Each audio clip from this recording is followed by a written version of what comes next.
Nasturtium is one of the best flowers to grow. Once they get going, they really take off and they come in so many different colors. The pollinators love them, but they also make a great trap crop for pests like aphids. This plant is entirely edible, although many are divided on how they taste. Nasturtium seeds can self-sow themselves easily, but if you're growing them for the first time or starting a new color or variety and want to speed up their germination, there are a couple of things you can do.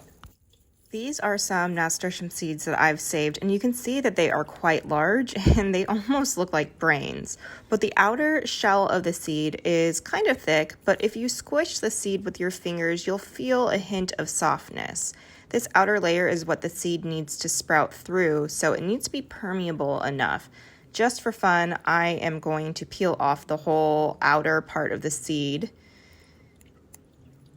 So here you can see the actual part of the seed, the part that's going to give you those gorgeous flowers. But removing the outer layer like this is quite messy and would be time consuming. Plus, removing the entire outer layer isn't necessary. So you really just need to do something called scarification, which is altering the seed coat to let the seed absorb water.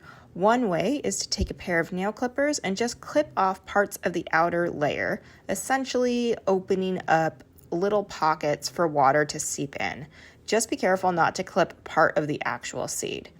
You can also take something like a nail file and scratch the surface, making that outer layer thinner and therefore easier for the moisture to get to the seed. You can also use sandpaper as well if you don't have a file. Of course, you don't have to scarify nasturtium seeds to grow, but if you want to speed things along, these methods are really helpful. Happy growing!